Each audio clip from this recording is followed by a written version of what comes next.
educativa. Hoy vamos a tener un tema bastante importante. Vamos a conversar sobre las sugerencias pedagógicas para trabajar la capacidad de reflexión en los alumnos de cuarto grado de primaria.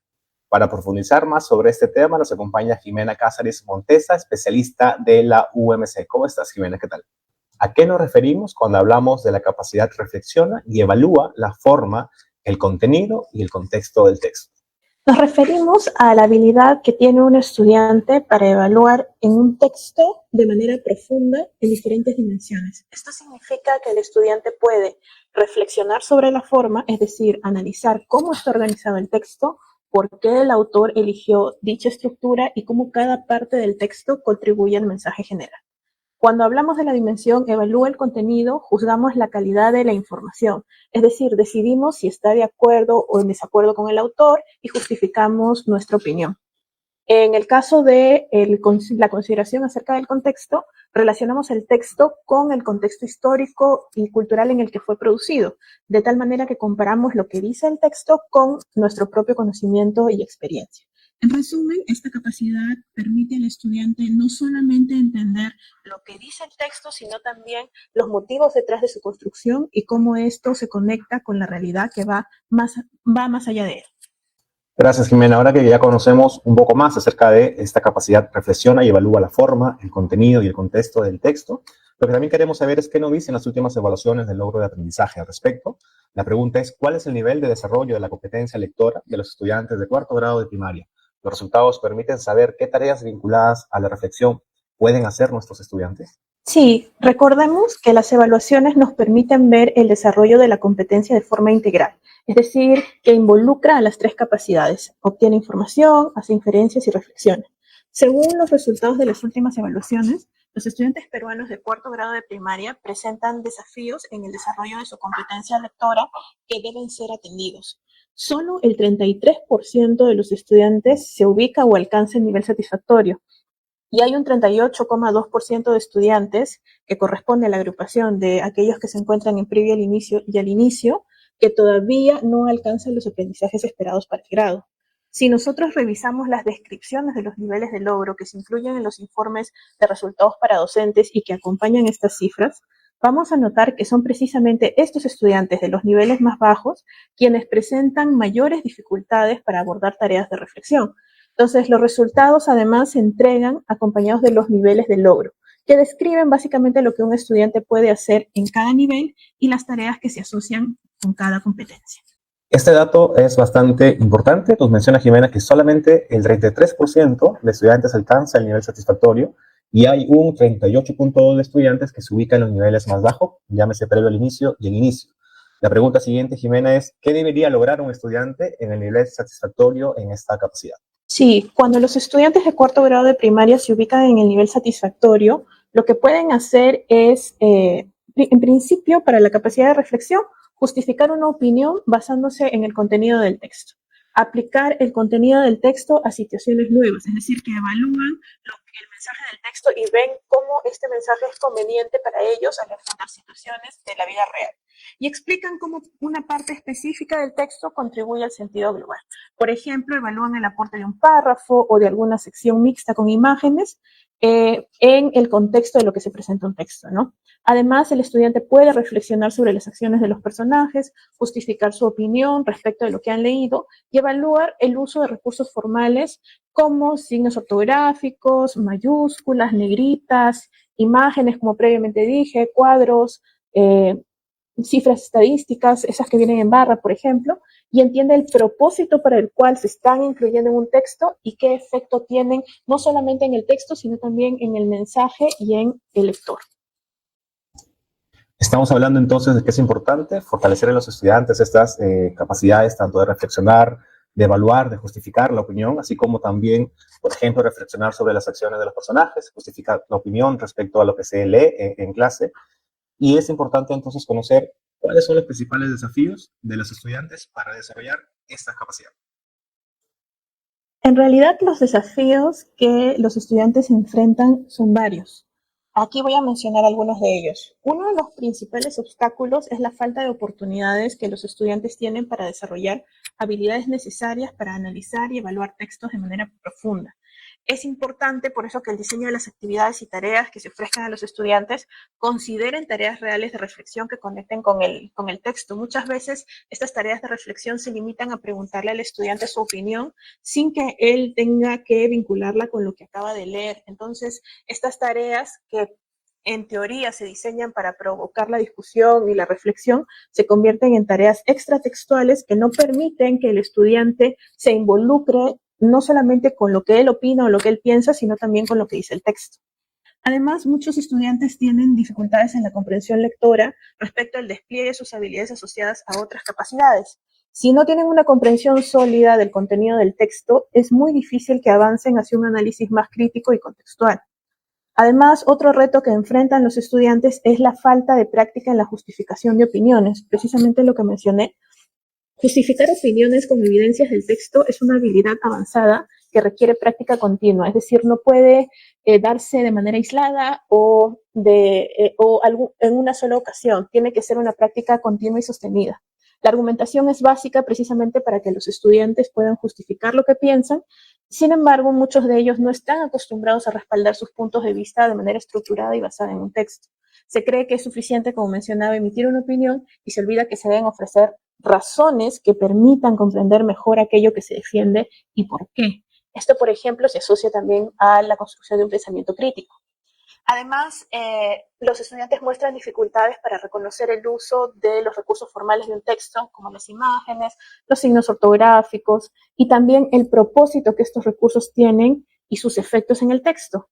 Aquellos que no están familiarizados con herramientas de estilo del texto, es decir, que las ven pero no profundizan sobre la función que cumplen en los textos, posiblemente vayan a tener más dificultades para entender cómo estos contribuyen a la construcción del significado y van a tener dificultades también para encontrar cuál es su aporte en el texto. Además, respecto de cómo se ubica el texto en el contexto en el que aparece, también tienen dificultades para vincular el contexto, es decir, los recursos alrededor del texto que pueden servir para ampliar su conocimiento acerca de lo que están leyendo. Es posible que los estudiantes no tengan suficiente conocimiento o experiencia realizando este tipo de tareas, y la falta de un conocimiento contextual y de cómo abordarlo limita su capacidad para poder realizar conexiones significativas entre lo que están leyendo y lo que deben reflexionar acerca del texto. Además, y esto también, digamos que es una dificultad de los estudiantes que se vincula también con la falta de oportunidades a veces que pueden recibir en el aula, es la poca exposición que tienen a diferentes tipos y géneros textuales. La variedad de lecturas es fundamental para desarrollar una comprensión más amplia y profunda. Sin embargo, cuando los limitamos, es decir, cuando solamente ofrecemos un género o un tipo textual, restringimos la capacidad del estudiante para comparar, para contrastar y contextualizar la información que recibe. Finalmente, la falta de motivación y apoyo tanto en la escuela o en la familia es un obstáculo bastante considerable. Los estudiantes, si no se desarrollan en un ambiente que fomente la curiosidad y la reflexión, es muy difícil que puedan desarrollar plenamente estas capacidades. Entonces, el apoyo y la motivación son esenciales para incentivarlos a participar activamente en su proceso de construcción del conocimiento y obviamente de la reflexión y la evaluación. Abordar estos desafíos a través de estrategias pedagógicas adecuadas, como la inclusión de actividades de reflexión y debate en el aula, el fomento de la lectura diversificada y la práctica continua de la justificación de las opiniones, es fundamental para mejorar la capacidad de reflexión de los estudiantes. Muchas gracias, Jimena. Es bastante importante la información que nos brinda respecto a qué significa esta capacidad de reflexión, pero aparte también los desafíos que implica y que nuestros estudiantes tienen para desarrollar la competencia. Y por eso es justamente, me parece que esta parte de este webinar del día de hoy, y hay que hacer mención de que quienes estén conectados presten bastante atención a lo que viene, es lo siguiente, justamente, ¿no? ¿Qué prácticas pedagógicas y o sugerencias pueden implementar los docentes para promover esta capacidad en el aula, Jimena? Sí, la capacidad de reflexión se puede trabajar a partir de diferentes tareas de lectura y con la enseñanza explícita de diferentes estrategias. De hecho, vamos a ver dos ejemplos, uno de un texto liberado en el informe para docentes de cuarto grado de primaria en el que hemos sugerido algunas tareas y recomendaciones alrededor, por ejemplo, de la reflexión sobre la forma que podrían ser útiles. A continuación, van a ver que aparece un texto empleado en la evaluación del 2019 de cuarto grado de primaria y como podemos ver se trata de un afiche cuyo propósito principal es convencer al lector de enfrentar el problema del tráfico ilegal de animales. Lo que debemos resaltar principalmente y a golpe de vista, ustedes van a ver que el afiche emplea muchos elementos gráficos, no solamente para transmitir el mensaje principal, que es no debemos traficar animales, sino que también apela a una intención propia de la persuasión. Si vemos en los títulos, están bien grandes, remarcados en negrita, incluso en un color distinto, dice, miles de animales nunca más regresarán a su hogar. Ese nunca está muy resaltado precisamente porque debajo de este encabezado hay dos imágenes que presentan ejemplos de un loro y de un mono. En este caso, estas imágenes están acompañadas de rótulos que indican el nombre de los animales y también el último lugar en el que fueron vistos. En ambos se resalta secuestrado. Precisamente hay un fin de persuasión que lo que pretende es sensibilizar al lector acerca de la gravedad de este problema y lo está logrando precisamente a partir del uso de los recursos formales. Por ejemplo, los estudiantes aquí podrían analizar de qué manera estas imágenes de los animalitos secuestrados, las negritas y los resaltados en mayúsculas están afectando la interpretación del contenido. Cómo el decir esto, por ejemplo, en un texto más plano, poner el mono y el oro son animales traficados, difiere de la forma en la que se está presentando la información en este afiche. Es importante, por ejemplo, que los estudiantes reconozcan estas palabras importantes que están resaltadas en mayúscula como nunca, y reconozcan también las oraciones exclamativas e interrogativas y la información que se destaca también a partir del uso de negritas. Si vemos, precisamente lo que se está destacando en este afiche es la gran cantidad de animales que están siendo traficados. Precisamente son las cifras y los tipos de especies los que están siendo resaltados por las mayúsculas y por estas franjas grises. Y lo que quiere precisamente la ficha es llamar la atención, quiere a partir de la cantidad sensibilizar a la población, precisamente al lector, para que se acerque al texto. Entonces, por ejemplo, ¿cómo podríamos trabajar este afiche con los estudiantes? ¿Cómo les ayudamos o les orientamos en la lectura de estos elementos formales? Podemos hacerlo a partir de preguntas, ¿no? Podemos preguntar, ¿qué veo en la imagen que se menciona en el texto? Es decir, en el texto dice claramente, luchemos juntos contra el tráfico ilegal de animales silvestres. ¿Qué veo en estas dos imágenes de estos dos animalitos que están ayudando, contribuyendo o de qué manera se están acoplando a esta idea central del texto? ¿Qué veo que no se menciona en el texto? Es decir, el texto no me lo está diciendo de manera literal escrita que estos son ejemplos de animales traficados, pero es algo que yo puedo deducir a partir de la manera en la que se está organizando la información. ¿Y por qué el texto o por qué el autor del texto plantea esta singularización de los animales? Precisamente para sensibilizar. Al personificarlos y al poner secuestrados, están emitiendo el mensaje de que estos animales deben estar en un lugar del que los han sacado de manera violenta y ahora no los encontramos. Y eso lo logran precisamente con esta disposición.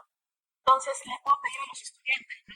¿Qué creen que no se menciona en el texto, pero que se está transmitiendo a partir de la forma en la que se presenta esta información? Intentemos escribir o mencionar aquello que consideramos información extra que es importante. Miremos juntos la imagen, por ejemplo, digamos un hecho que aprendemos al ver la imagen. ¿Qué aprendimos que es distinto de lo que dice el texto? ¿Qué mensaje nos está transmitiendo la imagen? Además, también tenemos que recomendar a los estudiantes la manera en la que podemos manejar este tipo de información. Por ejemplo, ya vemos cómo funcionan estas imágenes en este afiche en particular, pero ¿cómo lo haríamos si se presentaran de otra manera y nosotros quisiéramos hacer nuestros propios afiches, ¿no? Cuando vemos un elemento visual en una página como una imagen o un gráfico, una tabla, un diagrama, etcétera, ¿qué información me está dando? ¿Por qué es importante que esa información se encuentre en esta sección y no en otra? En el caso del afiche, veo que las imágenes ocupan casi la mitad de la distribución de la información, es decir, que son un elemento muy importante para este texto. Y vemos que en estas imágenes están acompañadas de frases que han sido fuertemente destacadas o recalcadas. Entonces, ¿qué información me dan estas imágenes sobre la sección? ¿Por qué son importantes? Veo que se resaltan que son animales secuestrados y que se está diciendo que nunca regresarán a su hogar. En este caso, podría tratarse de ejemplos de animales que se trafican, porque estos ejemplos son importantes. Además, luego veo que hay información complementaria en la parte más continua del afiche, ¿no? Me están explicando razones, motivos por los que los animales son secuestrados o desaparecen. ¿Por qué el autor puso los ejemplos así? ¿Por qué no los incluyó, por ejemplo, en la parte más continua del párrafo? ¿Qué es eso adicional que está logrando al resaltar estos ejemplos en el encabezado de su afiche? Entonces, nosotros tenemos que encargarnos de diseñar estas preguntas orientadoras. ¿Qué aprendimos de las imágenes? ¿Por qué son importantes las imágenes? Leamos el texto y miremos las imágenes. ¿Qué aprendimos respecto de lo que dice el texto? ¿Por qué el autor eligió esta imagen precisamente para este lugar, en esta parte de la página, en esta parte del texto? ¿Qué podemos aprender con esta disposición? Entonces, es importante que nosotros orientemos precisamente este análisis acerca de cómo se está distribuyendo los elementos formales en el texto. Ahora vamos a ver un segundo ejemplo de cómo trabajar la reflexión acerca del contenido del texto en un ejemplo de una pregunta liberada en el informe para docentes de este año, es decir, del 2023, de la evaluación que acaba de pasar. Lo que ocurre aquí es lo siguiente. A la izquierda van a ver el texto completo que se llama Achis. El texto es expositivo, busca explicar por qué es que estornudamos y al hacer esta explicación menciona diferentes elementos que se unen para este proceso. Desde que algo irrita nuestra nariz hasta que ocurre este estímulo en la nariz y finalmente expulsamos el moco y todo lo que ocurre con el estornudo. Además de esta información, el texto en la parte final agrega una pequeña y muy breve recomendación, ¿no? Dice, no todos los mocos transportan gérmenes, sin embargo, es recomendable que cuando estornudes te cubras la boca y la nariz con tu brazo cerca del codo. Y finalmente da una réplica, no seamos responsables cuando estornudemos. Sobre la base de esta información que se presenta en este texto, una pregunta que va a requerir que el estudiante vuelva sobre el contenido del texto y reflexione sobre él es la siguiente, y es la que ha sido liberada en el informe. Marco leyó el texto y opinó lo siguiente. Yo creo que el autor se equivoca al pedirnos que seamos responsables cuando estornudemos. Es decir, Marco evalúa la información que se presenta en el texto, ve lo que el autor está diciendo y dice que está en desacuerdo, ¿no?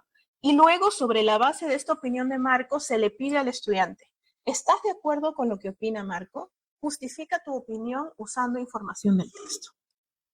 Ahora, este desempeño refiere a utilizar las ideas del texto para sustentar o refutar opiniones de terceros.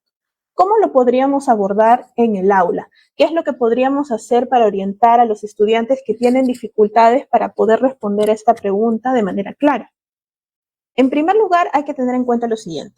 Evaluar críticamente la opinión de un tercero, es decir, de otro lector, a partir del contenido del texto, es una tarea bastante demandante. Los estudiantes deben reconocer en primer lugar el sentido de la opinión externa al texto, luego deben identificar las ideas del texto que se relacionan con esa opinión y finalmente deben determinar desde su propia perspectiva la naturaleza de esa relación. Es decir, qué es lo que está retratando la información adicional. Está apoyando lo dicho previamente, lo está refutando, es decir, está en contra de lo que dice el autor, como en este caso, o está matizando la información. Matizar en el sentido de que puede estar de acuerdo parcialmente con algo y negar lo siguiente, ¿no? Para ayudar a los estudiantes a realizar este tipo de tareas, nosotros en primer lugar tenemos que ayudarlos a entender, a comprender el sentido de la opinión del otro y cómo ésta se relaciona con el texto. En este caso, lo que primero que tiene que hacer el estudiante es entender qué es lo que está diciendo Marco, a qué se refiere. Porque según lo que él acaba de mencionar en su afirmación es, yo creo que el autor se equivoca al pedirnos que seamos responsables cuando estornudemos. Primero tenemos que entender a qué se refiere Marco, es decir, tenemos que volver al contenido del texto. Tenemos que saber qué es lo que dice el autor, ¿no? Y tenemos que entender cuál es la posición de Marco. Un diálogo de cómo podría suceder esto en el aula es el siguiente. Por ejemplo, el docente puede mencionar, Marco está de acuerdo o en desacuerdo con el autor del texto. El estudiante dice que está mal, que se equivoca, y aquí hay una identificación de la opinión externa, es decir, de la opinión de Marco, ¿no? Yo creo que el autor se equivoca. El docente, nosotros, los quienes orientamos este razonamiento, también tenemos que participar para encauzar esa primera aproximación del estudiante. Y le pedimos entonces que precise. Podríamos decir, por ejemplo, para Marco, ¿en qué se estaría equivocando el autor del texto? Y el estudiante deberá volver a revisar toda la información y reconocer que en los últimos párrafos es donde el autor está construyendo su propia opinión, que es básicamente que tengamos cuidado al estornudar. Una vez que los estudiantes han comprendido claramente la postura y la opinión externa al texto, hay que guiarlos para ubicar la parte del texto con la cual se está planteando el desacuerdo. Por ejemplo, les podemos preguntar qué parte del texto trata de la responsabilidad cuando estornudamos, en qué parte del texto el autor nos da este consejo. Una vez que ha ocurrido este reconocimiento y ha entendido finalmente lo que Marco está tratando de posicionar, lo que podemos hacer con el estudiante es organizar la información del texto. Por ejemplo, vamos a ver en las láminas un cuadro que es el siguiente, un cuadro que se ha incluido en los informes para docentes de este año. Lo que ustedes van a ver en este cuadro es dos columnas principales. En una tenemos al autor y en la segunda columna tenemos a Marco. Lo primero que tenemos que identificar con los estudiantes es pedirles, por ejemplo, que parafraseen. ¿Qué es lo que está diciendo el autor? Un ejemplo de cómo podrían parafrasear la información es: seamos responsables cuando estornudemos. Y ahora les podemos pedir que parafraseen también qué es lo que dice Marco. Entonces, ¿en qué enunciado podemos resumir la opinión de Marco? ¿Cómo la podemos sintetizar? No podemos ser responsables al estornudar. Entonces, ahí vemos claramente la diferencia. El siguiente paso en el que tenemos que orientar a los chicos es en una pregunta esencial. ¿Qué partes del texto están apoyando ambas ideas? Tanto las del autor como las de Marco. Entonces, ubiquemos en el texto, en el primer, en el segundo párrafo, en el tercer párrafo, qué ideas sirven para sustentar estas posturas. Por ejemplo, para el caso del autor, en el párrafo 3 se dice: el moco puede contener virus y bacterias. Y en el caso del párrafo 4 se dice: el moco que las personas llevan a la boca sin saberlo es una de las principales causas del contagio. Ok, entonces ya razonamos. El autor está pidiendo que seamos responsables cuando estornudemos, porque el moco que podemos soltar o emitir después de un estornudo puede contener virus, bacterias que ocasionan un contagio. Suena razonable. Ahora veamos qué es lo que dice Marco en relación con lo que menciona el autor. Por ejemplo, ¿qué ideas del texto podría haber utilizado Marco para decir que está en desacuerdo? Marco dice, estornudar es una reacción de nuestro cuerpo que no podemos controlar, que se menciona en el párrafo 1, y cuando no estás enfermo, el moco solo tiene agua, sal y proteínas y no hace daño, párrafo 3. Entonces, Marco, para estar en contra de la postura del autor, lo que está haciendo es referirse a dos ideas importantes. En principio, que estornudar es una acción que nosotros no podemos controlar, entonces no es que no seamos responsables, sino que es un acto involuntario. Y la segunda es que el moco no siempre es peligroso para los demás, porque si no estamos enfermos, entonces no es un elemento que puede indicar al contagio. Una vez que hemos reconocido la forma en la que estas ideas están funcionando, tanto para la postura a favor como en contra, les pedimos a los estudiantes que por sí mismos se encuentren rápidamente esta información en el texto. Esto es lo que les va a ayudar precisamente a reconocer la información que es relevante y a poder emitir una opinión crítica, un juicio crítico sobre lo que están leyendo. Si no tienen los argumentos que sostienen las posturas y no entienden cómo estos argumentos o estas razones sostienen estas posturas, es muy difícil que los chicos puedan elegir si están en desacuerdo o no con la opinión que se está vertiendo. Finalmente, el tercer paso para abordar las dificultades de los estudiantes, y se podrá ver en el siguiente slide, es precisamente solicitarles a los estudiantes, sobre la base de lo que han analizado, que ya tomen una posición y la empiecen a justificar. Una manera en la que este diálogo podría ocurrir entre los docentes y el estudiante, por ejemplo, es el siguiente, ¿no? Nosotros nos encargamos de diseñar las preguntas que van a orientar a los estudiantes a asumir una postura. Podemos preguntar: ¿crees que Marco tiene razón o que se equivoca? Es decir, ¿estás de acuerdo con lo que afirmo o no? Y el estudiante puede decir, Marco no tiene razón, es decir, yo no estoy de acuerdo con Marco, estoy más de acuerdo con el autor, porque en ciencia y tecnología nos enseñaron que es verdad que podemos contagiar con nuestro moco.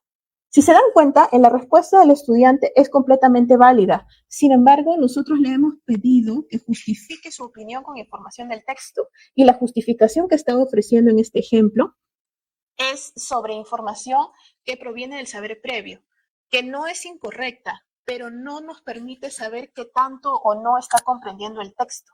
Entonces, nosotros debemos reorientar el análisis del estudiante precisamente para que no solo se base en el saber previo que puede traer al aula, sino que se remita a la información del texto. Aquí el docente puede decir, muy bien, pero ¿qué es lo que está diciendo realmente el autor del texto? Fuera de lo que te enseñaron en tu clase de ciencia y tecnología.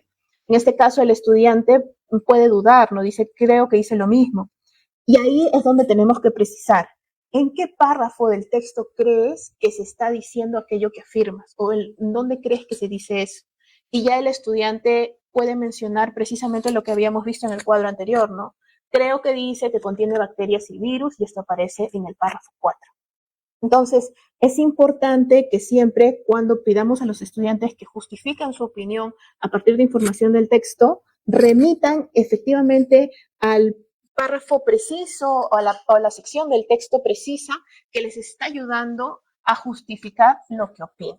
Estos dos casos que he presentado son formas o maneras en las que nosotros podemos abordar la reflexión sobre la forma y sobre el contenido de los textos. Jimena, bastante interesante la información que nos has traído, la forma como has sistematizado también estas recomendaciones, sugerencias pedagógicas. Estoy seguro que los docentes quienes están siguiendo la transmisión están bastante atentos a la información que se les está brindando. Recordarles además que seguramente si por ahí tienen algún detalle que volver a realizar, la grabación se queda también bastante tiempo más todavía en las redes sociales, tanto de UMC como Minedu y Perú Educa. Vamos a hacer aquí un pequeño corte para igual invitarles antes de ello a quienes están siguiendo la transmisión que pueden hacer sus consultas, alguna pregunta, algún comentario para atenderlo con Jimena al regreso. Vamos a hacer un breve corte y estamos ya volviendo nuevamente en solamente unos minutos. Las tareas del hogar pueden aprovecharse para fomentar la lectura en los niños y niñas. ¿Qué están cocinando? Arroz a la jardinera con sangrecita. No conozco esa receta. Yo sabía que la sangrecita solo se freía. Mira, aquí hay muchos platos con sangrecita. ¡Qué bueno! ¡Muéstramelo! Aquí dice, la sangrecita es un alimento nutritivo por su alto contenido de hierro, ideal para niños menores de 5 años y mujeres gestantes. Seguir una receta en familia, compartir una historieta o conversar sobre lo aprendido en el colegio son buenas oportunidades para que los niños mejoren su comprensión lectora. Ministerio de Educación. Ponle punche y ganamos todos, Perú. Gobierno del Perú.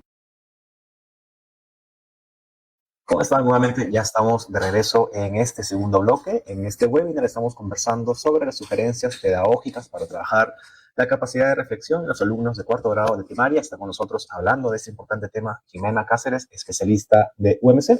Como habíamos adelantado antes de ir a este pequeño corte, vamos a iniciar ahora con las consultas, algunos comentarios también que nos han hecho quienes están siguiendo la transmisión. La primera pregunta que nos hacen, Jimena, es ¿cómo puede la comunidad educativa encontrar más información sobre la capacidad de reflexión y dónde puede revisar los informes completos relacionados con los resultados de la Evaluación Nacional de Logros de Aprendizaje en la 2023? Sí, en cada evaluación, además de los resultados estadísticos en los que se ofrecen las distribuciones por los niveles de logro, también nosotros publicamos informes, que son recursos pedagógicos, en donde se encuentran liberados algunos de los ítems, algunas de las preguntas que son parte de la evaluación, y que ofrecen también orientaciones pedagógicas de cómo abordar estas preguntas con los estudiantes, por ejemplo, que tienen mayores dificultades en el aula. En este caso, lo que tendrían que hacer es entrar a la página de la umc.minedu.gov.pe. En la página van a encontrar los resultados en la parte de inicio, los resultados de las evaluaciones nacionales y de las últimas evaluaciones en el rótulo de resultados. Tendrían que entrar a en la 2023, van a scrollear por la página y además de los resultados estadísticos que mencioné previamente, que es donde están, por ejemplo, los porcentajes por niveles de logro en las diferentes áreas de evaluación, no solamente en lectura, en matemática, por ejemplo. Hacia abajo van a encontrar una pequeña sección que se llama Reportes e Informes de la ENLA 2023. En la tercera pestaña, que dice Información Pedagógica, se les va a aparecer un menú desplegable. Ahí van a tener que seleccionar un grado, en este caso sería cuarto grado de primaria, van a seleccionar el área en la que fue evaluado, lectura o matemática, en este caso lectura, y luego van a tener que seleccionar de acuerdo al interés que tengan, porque son informes diferenciados de acuerdo a los resultados que obtuvieron en la ENLA. Por ejemplo, en este caso podemos elegir Lima Metropolitana y tenemos que poner descargar presentación. Una vez que hemos descargado la información, se les va a aparecer un documento en PDF en donde está en la primera página el contenido del informe, que es el que ya mencioné, los resultados de las evaluaciones, cómo leer estos resultados, cómo son los niveles de logro. Y finalmente la sección más amplia del informe pedagógico es precisamente la que acabamos de revisar, ¿no? Aparecen ejemplos de textos para el área de comunicación que fueron evaluados en los últimos operativos. Y también uno librado de este año. Ahí están las descripciones de logro que mencioné previamente, con lo que el estudiante puede hacer en cada capacidad. Por ejemplo, esta que están viendo es la del nivel en inicio. Lo mismo va a ocurrir con la de los siguientes niveles, ¿no? En proceso y el nivel satisfactorio. Debajo de cada ítem, lo que ustedes van a encontrar son secciones donde ofrecemos recomendaciones pedagógicas y ejemplos de cómo podría abordar estas dificultades en el aula. Muy bien, Jimena. Y sí, reiteramos justamente la invitación a quienes están siguiendo la transmisión, a los docentes que puedan también compartir con sus colegas de pronto el enlace. Vamos a compartir el enlace en algún casillero de los comentarios de este mismo video para que puedan ingresar a través de él y puedan revisar esta información bastante importante que ya acaba de mencionar Jimena, como el ejemplo que ella nos ha dado en el bloque anterior con la recomendación, la sugerencia pedagógica y el desarrollo de esos ejemplos. Usted va a poder encontrar en esos informes pedagógicos no solamente de cuarto de primaria, sino también de los otros grados que han sido evaluados en la 2023, en los otros grados y áreas. La segunda pregunta, Jimena, es la siguiente, y de paso también va en la línea de lo que hemos venido mostrando. Iniciamos conociendo un poco la capacidad de reflexión, entramos luego con los desafíos, hablamos también de esas recomendaciones hacia los docentes, y ahora justamente después de haber revisado esa información bastante importante, lo que queremos, consultarte a ti es que nos indiques el impacto que tiene desarrollar la capacidad de reflexión en el aprendizaje de nuestros estudiantes. Sí, claro. Desarrollar la capacidad de reflexión en los estudiantes es muy importante y tiene un impacto significativo y positivo en su aprendizaje. Este desarrollo no solo va a mejorar su comprensión lectora, que es de por sí bastante importante, sino que también fortalece habilidades esenciales en otras áreas del conocimiento. La mejora de la comprensión profunda es uno de los principales beneficios. Los estudiantes aprenden a analizar y evaluar textos de manera más completa, lo que les permite entender no solo el significado literal, sino también las implicaciones, el contexto y los diferentes niveles de interpretación de un discurso o de un mensaje. Pensemos que los textos no son solamente estos elementos que aparecen en una hoja escrita, se construyen también en discursos que son parte de la dinámica social en la que nosotros nos vemos involucrados. Entonces, esto les ayuda a captar el mensaje del autor y a relacionar la información con su propio conocimiento y sus propias experiencias. Asimismo, los estudiantes aprenden a justificar sus opiniones, y esto es muy importante. Evaluar la validez de los argumentos que se presentan y tomar decisiones informadas sobre la información que leen es muy importante, sobre todo cuando estamos formando ciudadanos que deben ser responsables con las decisiones que toman y el impacto que tienen, no solamente en su propia vida, sino también en la vida de los demás. Esto les enseña no solamente a cuestionar de manera arbitraria, sino que les permite analizar cuál es el fundamento detrás de este cuestionamiento y aceptar la información solamente que ha sido razonada. Es decir, evitamos generar estudiantes que reciben la información de forma pasiva. Además, las habilidades de reflexión y evaluación, son transferibles a otras áreas como ciencias sociales, ciencia y tecnología y matemáticas, por ejemplo. Por ejemplo, en ciencias sociales, los estudiantes pueden analizar eventos históricos considerando diferentes perspectivas y contextos. En ciencia y tecnología pueden evaluar la validez de los experimentos y de los estudios científicos que son presentados. y esta aplicación interdisciplinaria enriquece su aprendizaje. La mejora de la expresión escrita también es un beneficio importante porque la reflexión sobre los textos mejora la capacidad de los estudiantes para expresar sus ideas de manera clara y coherente en los escritos. Una vez que saben cómo un autor ha empleado ciertas estrategias, por ejemplo, en el texto que mencionamos del afiche, ¿no? Con la intención de sensibilizar a la población sobre el problema del tráfico animal, y una vez que comprende esta estrategia, él mismo es capaz de poder desplegarla en los propios textos que escriben. Les permite estructurar mejor sus argumentos, justificar sus puntos de vista y conectar diferentes ideas de forma lógica y ordenada. Además, la capacidad de reflexión fortalece las habilidades de resolución de problemas, ayuda a los estudiantes a abordar problemas complejos de manera más eficaz. Al analizar todas las partes de un problema y considerar sus múltiples soluciones, desarrolla un enfoque más sistemático y crítico que les permite llegar a una solución más adecuada.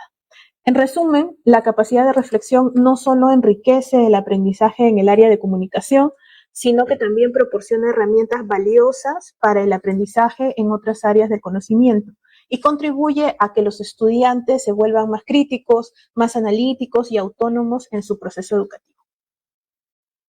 Muchas gracias, Jimena. Definitivamente, me quedo yo con parte de lo que has comentado, que es justamente formar ciudadanos con capacidad de analizar, de reflexionar, criticar con argumentos claros y sólidos, ¿no? Ese es el objetivo, formar ciudadanos justamente desde las escuelas, y para ello es importante la ley que deben los docentes justamente mejorando muchas veces la actuación en el aula, por ejemplo, porque son ellos quienes son los más cercanos a los docentes y pueden también impartir conocimientos, no solamente en áreas que ya hemos venido revisando en otros webinars, sino en estos que van más orientados hacia justamente fortalecer capacidades con miras a formar ciudadanos mejores también en nuestro país. De esta manera estamos cerrando el webinar UMC para mejorar, Evaluar para mejorar, perdón. Estamos conversando con Jimena Cáceres, nos acompañó en esta tarde. El tema de hoy fue sugerencias pedagógicas para trabajar la capacidad de reflexión en cuarto grado de primaria. Vamos a reiterar la invitación a quienes están conectados con nosotros a revisar seguramente el video. Se va a quedar aún colgado en las páginas de UMC, de Minedu, de Perú Educa, por si hay algún detalle que revisar, y igual hacemos la invitación a que estén atentos a las próximas ediciones de este webinar Evaluar para mejorar. Seguramente vamos a estar en contacto próximamente. Muchas gracias y buenas tardes.